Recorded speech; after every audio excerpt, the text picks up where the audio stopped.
Altar of burning offering, Exodus 38. They built an altar of a burnt offering of acacia wood, 3 cubits high, and it was square, 5 cubits long, and 5 cubits wide. They made a horn at each of the 4 corners, so that the horn and the altar were of one piece, and they overlaid the altar with bronze. They made all the utensils of bronze, pots and shovels, sprinkling bowls, meat forks, and fire pans. They made grating for the altar, a bronze network to be under its ledge, halfway up the altar. They cast bronze rings to hold the poles for the 4 corners of the bronze grating.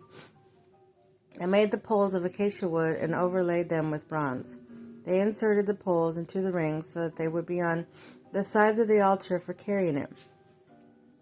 They made it hollow out of boards.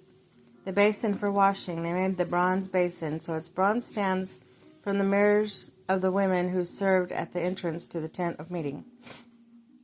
The courtyard. Next they made a courtyard. The south side was 100 cubits long and had curtains of finely twisted linen, with twisted posts and twisted bronze bases, and with silver hooks and bands on the posts.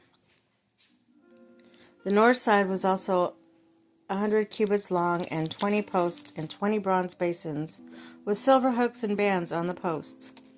The west end was 50 cubits wide and had curtains with 10 posts and 10 bases, with silver hooks and bands on the posts. The east end towards the sunrise was also 50 cubits wide. Curtains 15 cubits long were on each side of the entrance with 3 posts and 3 bases. And the curtains 15 cubits long were on the other side of the entrance to the courtyard, with 3 posts and 3 bases. All the curtains around the courtyard were of finely twisted linen.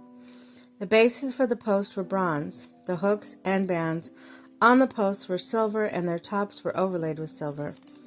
All the posts of the courtyard had silver bands. The curtain for the entrance to the courtyard was made of blue, purple, and scarlet yarn, and finely twisted linen, the work of an embroiderer.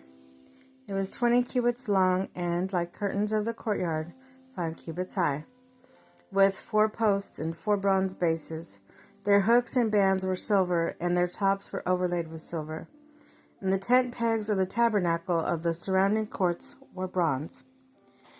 Materials used. These were the amount of materials used for the tabernacle of the covenant law, which was recorded at Moses' command by the Levites, under the direction of Ithamar, son of Aaron, the priest.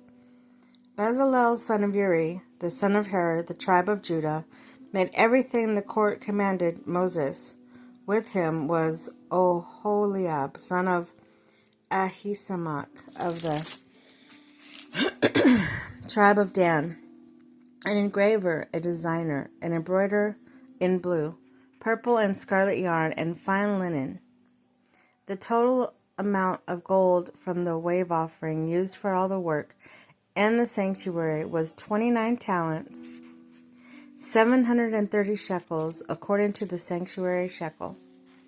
The silver obtained from the community who were counted in the census was 100 talents and 1,775 shekels, according to the sanctuary shekel. One becca per person, that is, a half a shekel, according to the sanctuary shekel, from everyone who had crossed over from the counted 20 years old or more, a total of 603,550 men. 100 shekels of silver were used to cast the base for the sanctuary. For the curtain, 100 bases from the 100 talents, 1 talent for each base. They used the 1,775 shekels to make the hook for the posts, to overlay the tops of the posts, and to make their bands. The bronze from the wave of offering was 70 talents and 2,400 shekels. They used it to make the base for the entrance to the tent of meeting, the bronze altar with its bronze grating and all utensils, the bases for the surrounding courtyard and those for the entrance, and all the tent pegs for the tabernacle, and those used for the surrounding courtyard.